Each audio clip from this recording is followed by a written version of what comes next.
Hi guys, welcome back to the Keep the Ball Rolling podcast. Back from our little mini winter break ourselves. Adam and Ash, gentlemen, hope you've had a good week. Yep. All good, all good. Lovely, lovely. We're going to keep this on brief. We've all got things to do this evening. Ad, we'll start with you. There's not much really to get into with Arsenal. We've got not don't play until midweek, and we haven't played for a week or so now. But we'll touch on a couple of points that I think are relevant to our fan base.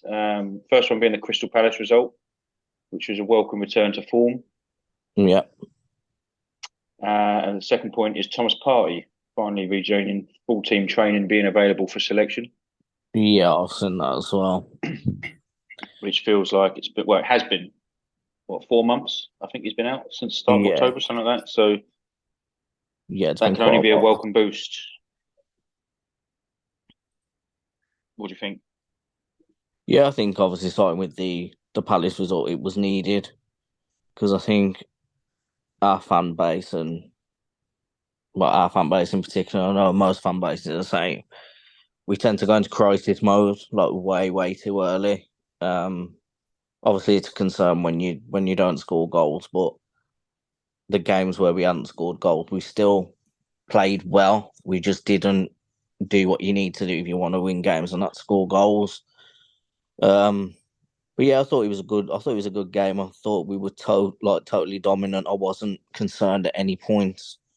I think Raya's distribution was really good, probably the best it's been. And good to see Martinelli getting a couple of goals as well because I think he works hard, but he hasn't because he's not got the stats that he had like last season. People tend to again go into crisis mode about the players. Um, but yeah, we did well, and then obviously Party coming back. I'd read somewhere, and I don't know how much truth's in it, that Arsenal want to keep him, and as part of offering him an extended contract, they said that he had to get surgery on the injury because he hadn't had anything with it. I think he was just like trying to ease it out naturally rather than actually getting the problem fixed. So the fact that he has actually taken the time out, hopefully he doesn't have this like recurring injury and he can actually get settled in Okay. in the squad. I hadn't Um, heard that myself, to be fair. yeah, that I mean, I'd like to say I don't know how much truth in that. It didn't look like it was a random source, but yeah, apparently these days, Atletico they deal with injuries differently to obviously how we do over here.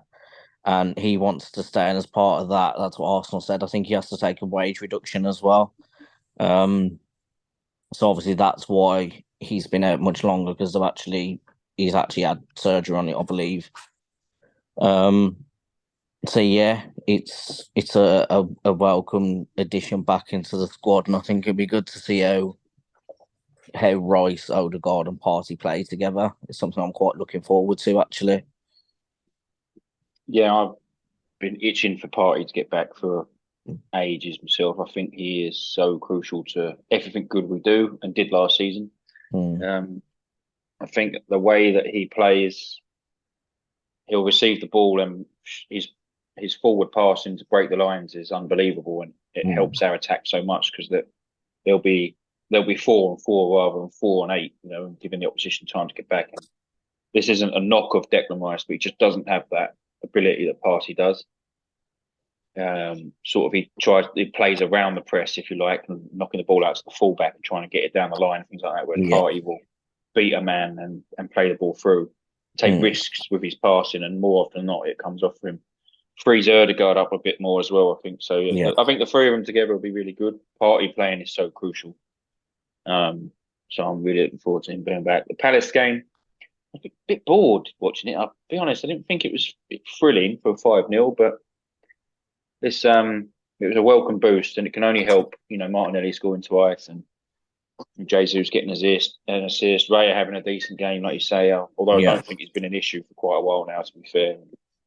Gonna have a clean sheet, which we haven't done for a number of games. So it's all round positives, and we just have to build from that. And Forest on Tuesday night, I think it is. But Yeah. um, yeah, we've stepped it up a bit, and with lack of incomings coming in January, I think the best thing we can do is get our players fit, and that seems to be what we're doing. Smith Rowe's back, Vieira can't be too far away. Tomiyasu's playing for Japan and will be back Yeah. in a couple of weeks, or whenever they get knocked out. So, I think that's probably going to be our biggest weapon. I don't see us diving into the market. We'll maybe have a little bit of transfer talk later if we get time, but we'll move on to Ash, because I'm pretty sure you've got more to discuss about your club than us. Plenty going on at United. Must be positive, mate. You must be, the doom and gloom's lifted a little bit. Well, I think time will tell, won't it, at the end of the day? I think it can look positive on the outside, but, it's what's happening on the inside and on the pitch that matters, to be fair. I mean, anything's got to be better than what's been happening recently. I do think with Ratcliffe taking over and stuff, I do think it will bring good things, but I don't think it's going to happen overnight. And there's still question marks around Ten Hag and, if he's still the right person for the job. But I do think that the worst times are behind, and I do feel like they will get to winning ways. Yeah, I agree with that. I actually had this conversation at work the other day. I don't know what Man United's finances are like, but or how much injection you're going to get from Ineos, but as long as you can be competitive in the market in the next couple of seasons, I expect to see you challenging for the title. Can't state enough how crucial it has to have your off the field matters in how sorted and all, ship shape. Which a lot of all the top clubs have everything off the field running perfectly to enable that on the field is as best as it can be. Man United's been a shambles for over a decade off the pitch. Massively. And I think with Ratcliffe being a United fan from a young kid as well, I think he obviously wants him to succeed on a personal level as well, not just what the Glazers wanted to pump money out of it and get everything they can. He actually has a genuine, passion for United to succeed, and I think that's only a good thing. Yeah, that certainly does help, doesn't it? He's like you say, boyhood fan, and he knows what he's doing. He's got other, he's the majority shareholder of Mercedes F1 team, I believe, and obviously owns Nice, who are doing well this year themselves. So he knows what he's doing. He's not daft, and he seems to have come in and ripped it up, doesn't he, from board level? Yeah. And I genuinely believe Man United to no longer be a laughing stock, put it that way, from next season onwards, and then might take a year or two before they're at the top table again, but perfectly capable. Look at Arsenal; they sorted themselves out very quickly once Arteta got in the door. I think what he needs to contract now is getting rid of the deadwood and stuff. I know with Sancho obviously going on loan to Dortmund, it doesn't look like that's going to be a permanent thing because of their lack of finances. Martial's staying till at least the end of the season, but those sorts of players they need to be getting rid of now, and looking forward to the future. Yeah, I agree. I think he'll be ruthless enough to do that. To be fair, won't be just handing out new contracts like sweets. Martial's done nothing to warrant an extension, so he'll be told he's leaving in the summer. I think he's out of contract, is he? Something like that. Yeah, and I think Ratcliffe will make those decisions. I just wish he had more of a stakehold than 25%. Yeah, I think in time he might buy more. Is that the plan? Yeah, that is the plan. But we all know what the Glazers are like.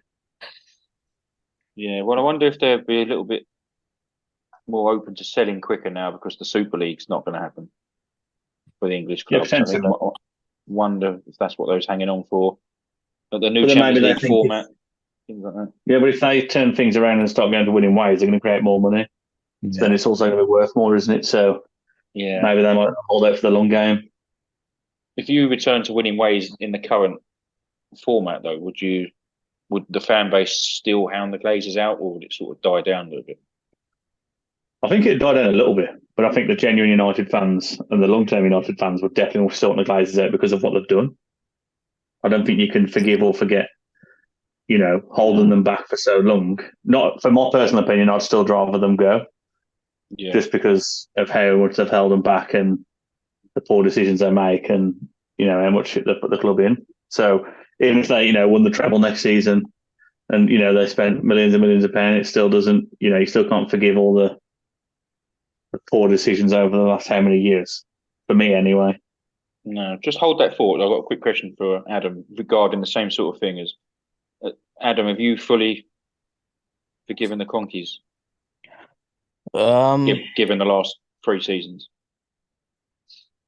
Not entirely, no, because similar reasons to Ash is that we were still we were still held back, but in different ways. Because obviously we had the stadium debt to pay off, and I think seeing what I've got a different outlook on it now because obviously you can see that they genuinely do care, um, and they've shown that when they come out and they were took full ownership. They said they want Arsenal to compete, they want all this, they want all that. Josh was obviously quite invested as well. And you can see that they actually do care. So from that perspective, you can see that, they all want the same thing for the club.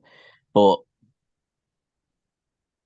it was kind of too late in a sense because I know obviously we had the stadium debt to pay off, but then you look at what's happening with Everton and Forest and you think, well, it's got to be at the end of the day it's still a business, you still got to run it, it's still got to be sustainable. So I'm not as angry as I was, because things have turned around, but I still feel like we could have competed better than we did, and we could have kept players if we'd have just been more competitive. The bigger players would have kind of stuck around. So it's very like 50-50, really.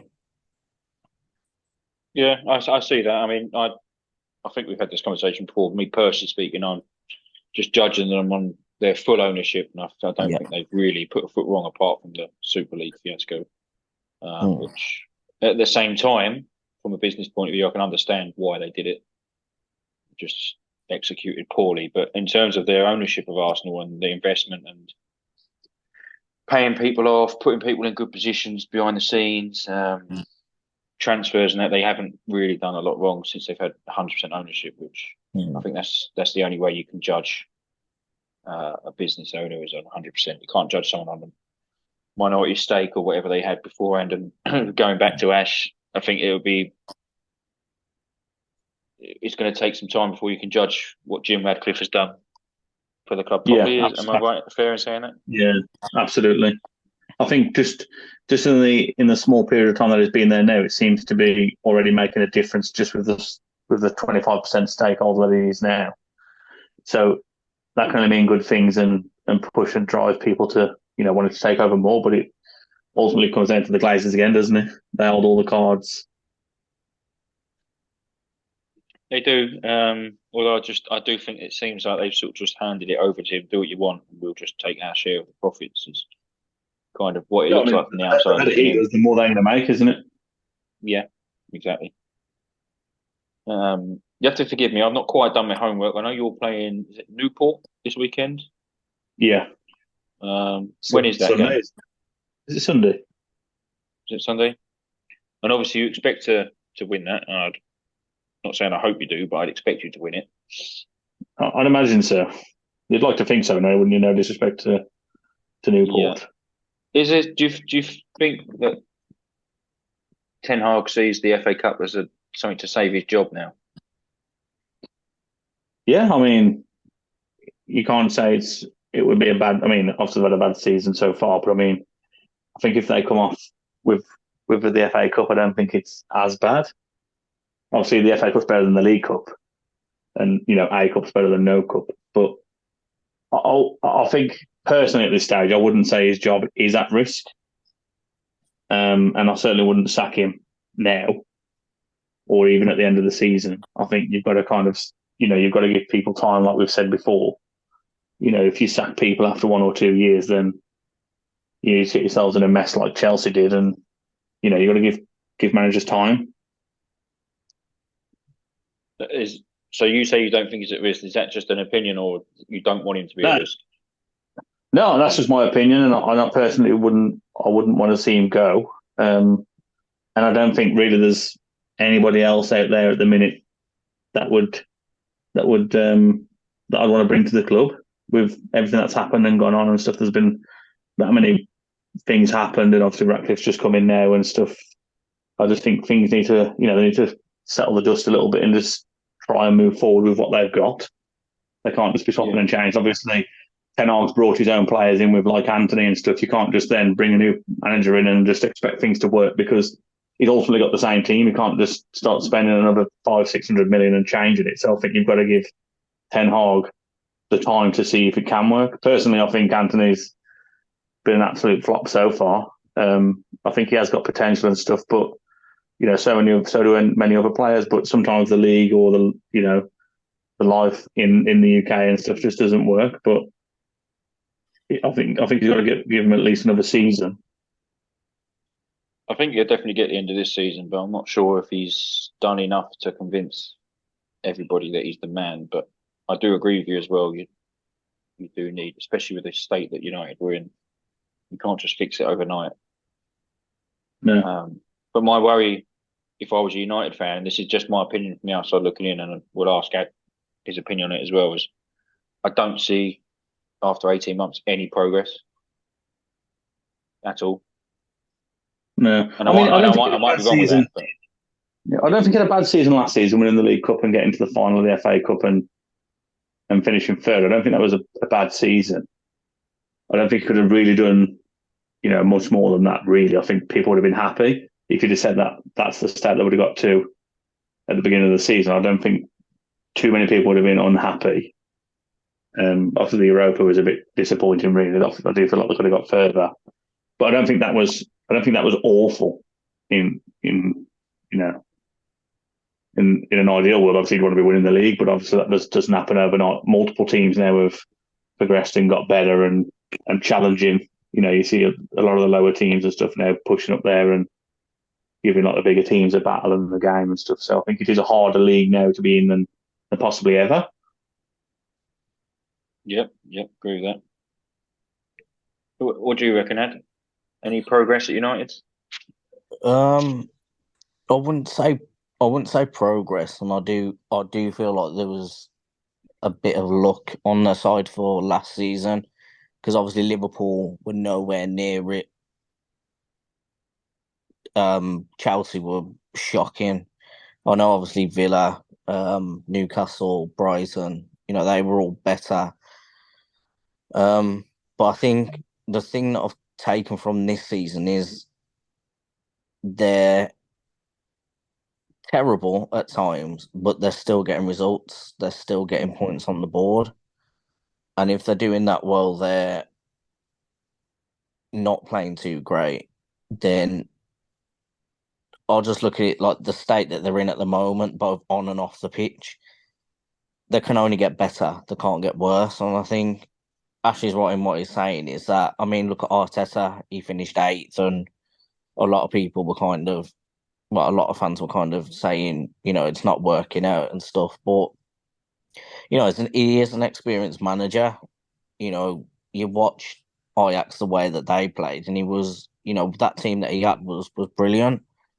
They were good to watch, but it's just, it ultimately comes down to how much of the board gonna back him, how much are the owners gonna back him, because they can give him money, but he needs to be showing that improvement. And obviously, like Ash said, they got a trophy, and they had a quite solid second half of that season.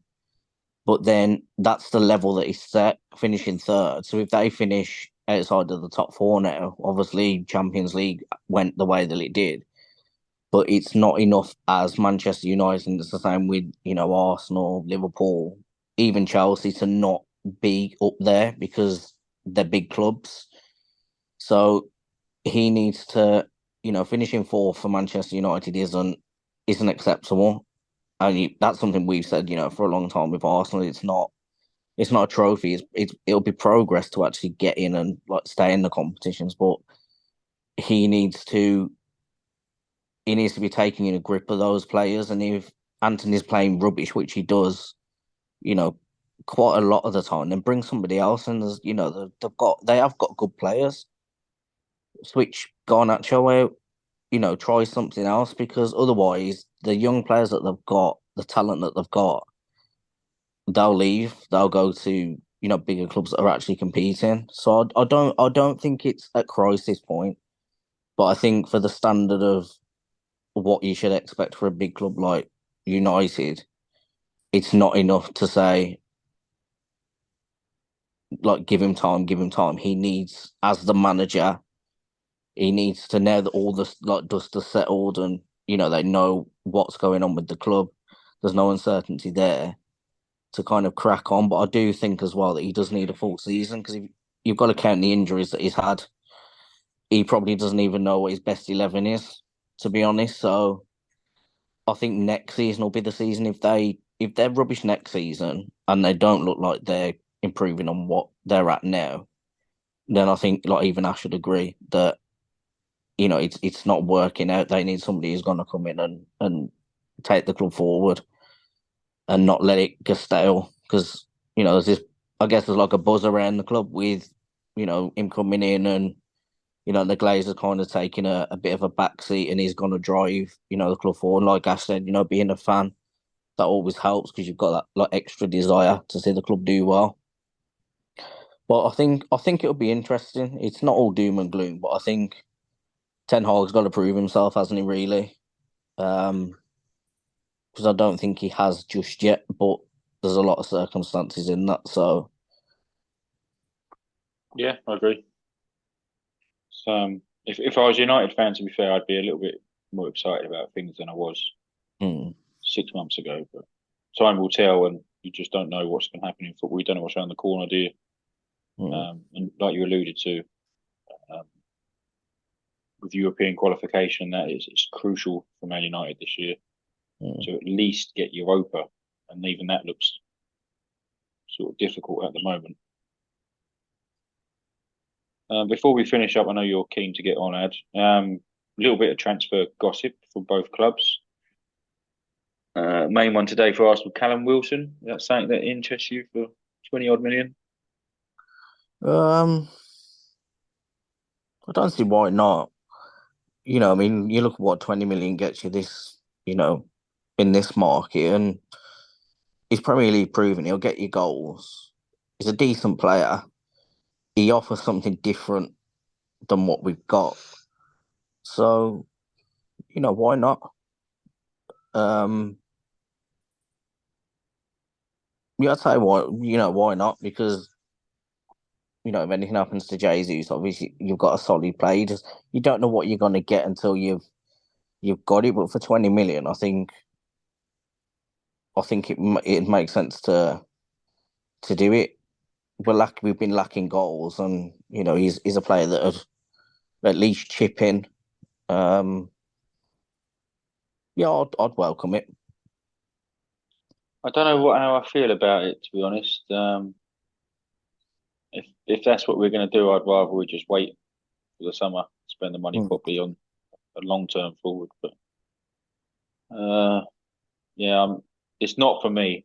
And I think his injury record puts me off more than anything. I think he's a decent player, but Mm. yeah, he's not for me.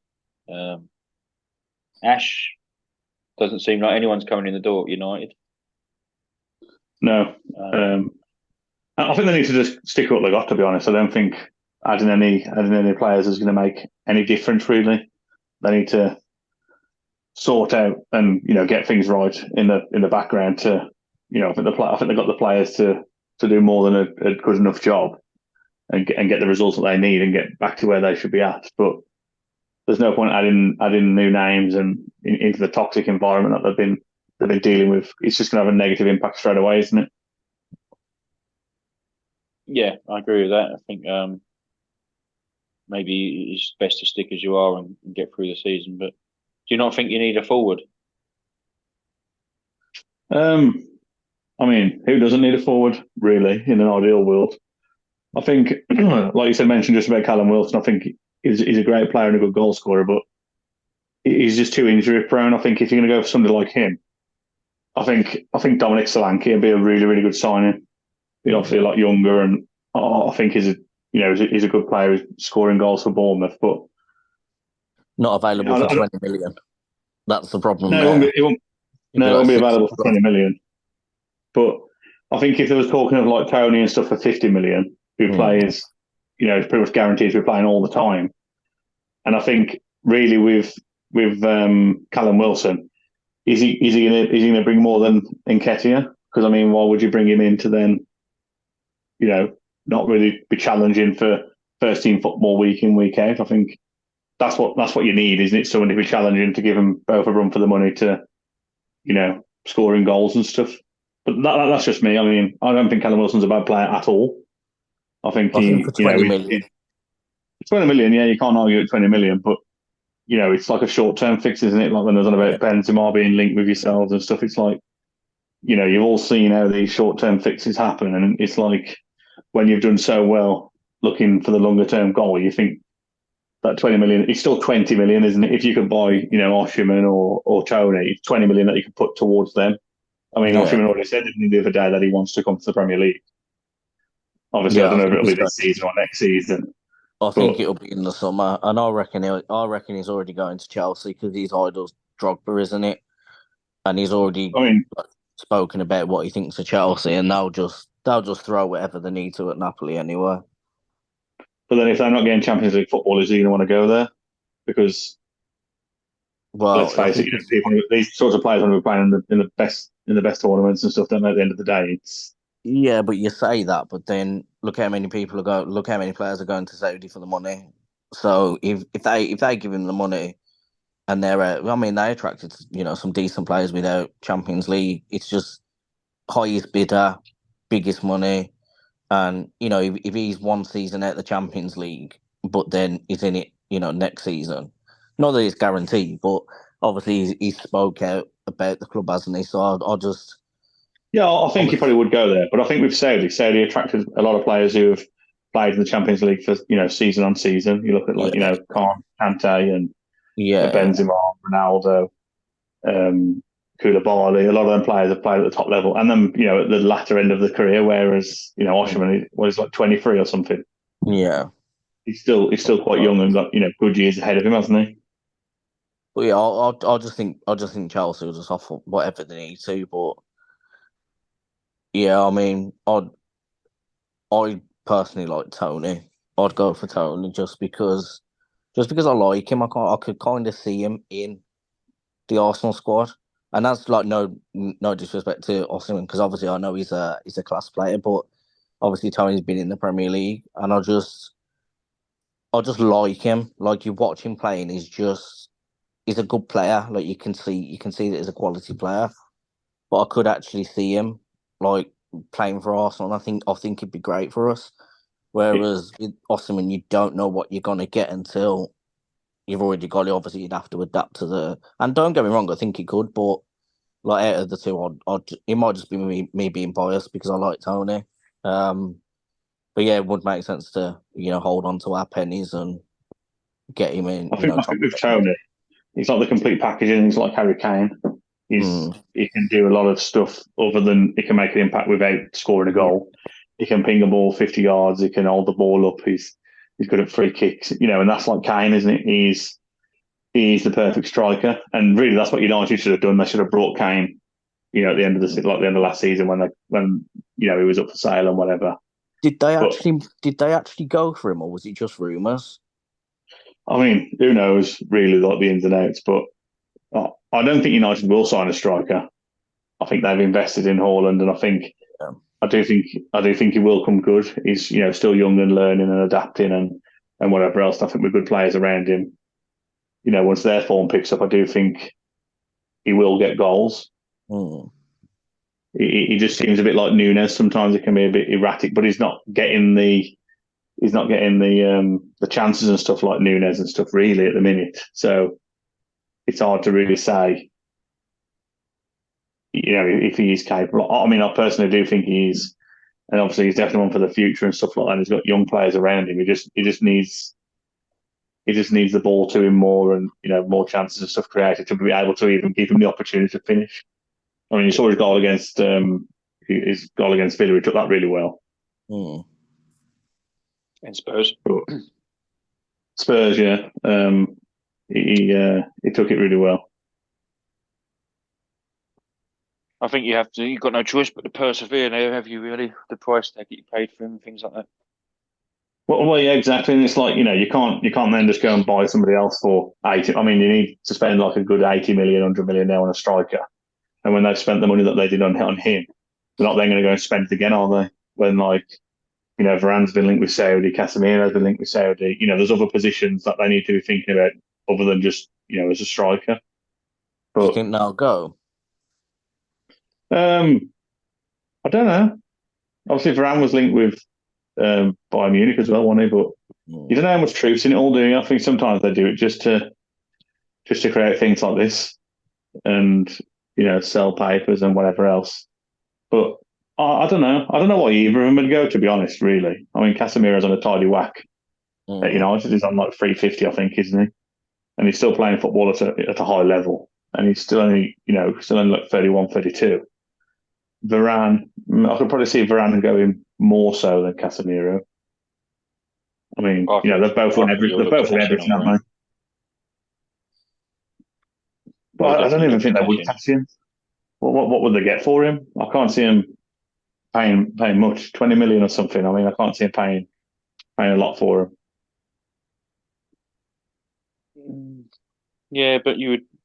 What is he? 32 and injury. Yeah, you prone? save a lot on the wages and stuff, and he is quite injury prone. I just think with Varane, if you're losing players like Maguire and obviously Evans is going to retire or move on or go into coaching or something, I think Varane with his experience and stuff brings masses to the team in different ways, like Ronaldo did. I think for like players like Martinez and Malacia and Wan-Bissaka, like the younger players. I do think Varane's a good player to have around, and Casemiro, to be honest. I mean, the his leagues and stuff like that. I think it is beneficial. I think Wan-Bissaka's been linked with a move away. I can't remember which team it is. I know he was linked with Palace, wasn't he, and a swap for Elise. No, I thought it was another team. I can't remember which team it was, but apparently they're prioritising. I don't actually know if it was a Saudi team. I'm just gonna have a look because I've seen it recently, and I was just thinking. I actually rate. I think he's a quality player. He's a good defender. He's a better defender than Dello. He ain't so good as going forward. His final third lacks a little bit, to be honest. But he's like one on one and stuff, and his tackling. I mean, his legs must be about 15 foot long. He's been linked with a move to Saudi if it happens or not. But I think like particularly with him, like why would you? Because he's obviously I know a lot of the players that are going over there are they've won a lot and like I say they're coming to the end of the careers. But I think if you're gonna start you losing young talented players to Saudi just for the money, it's gonna massively impact football. And I think somewhere along the line they need to kind of cap it in some way. I know they can't because it's just there it is. But yeah, you don't want to see like the players like even Højlund, somebody who's got potential, going for money and then just not even playing because not even reaching that potential because it's just money. I think some of them were struggling as well, didn't they? Like with the lifestyle and stuff over there. Yeah, there was somebody already who was going to go over there. Troy Deeney, I watched a podcast about the other day. He was on about he got offered quite a lot of money to go there a while back, but because of what he wasn't, well, he's still not married yet. Because he wasn't married, he couldn't live with his wife, and he was on about all this sort of stuff, and which is a big thing, isn't it? It's not. Yeah, you're being paid, triple your wage or whatever else, but it's not just about the money. Is it surely, you want to be with your family and stuff like that, and everything's not that straightforward, is it? You're moving halfway across the world. It's and I think Wan-Bissaka, surely I would imagine he'd want to play at within English football and stuff. He's still quite young, isn't he? And I don't know. It's one of them, I suppose, when the money's offered on the table and you're talking of, 400, 500, 600,000 £600,000 a week. It's not like anybody's move. He's gonna play because he's the best player you've got in that position, so he's gonna play. It's not like he's just sat on the bench or he's not good enough to be in the squad because he isn't. Even when United have played well, he's I think he's a good player. I like him, but like you just wouldn't want to see players like that go in, And No, that's not disrespect to the league, but it's like the Premier League is like, in my opinion, the Premier League is the best league in the world. Obviously, you got great teams like Real Madrid and that. They're obviously in other leagues, but in like a competitive league, you want the young talented players playing for Premier League clubs, whether it be Newcastle, Villa. Like that's where you want to see the players. So yeah, I'm quite passionate about this Saudi league and not robbing. See today they legalized the selling of alcohol for the first time since 1952, Mhm. which Interesting. suggests that they are trying to change their ways a little bit and make it Mm. maybe more appealing for people to live there. Yeah, yeah, I think they've definitely got to do that, haven't they? Mm. It's a different kind of era now, isn't it, and stuff. And they are getting, like you see a lot of the boxing and stuff's all over there now, and they have got to change their ways a little bit, whether they want to or not, or whether they think it's a good investment too, and stuff like that. But yeah, they definitely are making it more and more appealing as time goes on. I think within the next 5 to 10 years, it's going to be a lot different than it is now. Yeah, so yeah, and it's only why they've got the money and they not got any sort of restrictions on what they can spend. They'll always appeal to the greedy fuckers that don't earn Mm. enough when it's as it is. Um, well, unless you got anything to add, chaps, we'll call it there. I think we've gone a little bit over time, but it's good to get back on. Yeah, it's been good. Yeah, Thank you. good. I don't know if it's of interest to anyone, but we could try and get on before the midweek games. Just do Yeah, another short one sounds, just to review the upcoming fixtures. Yeah. yeah, sounds good to me. We'll call it there, chaps.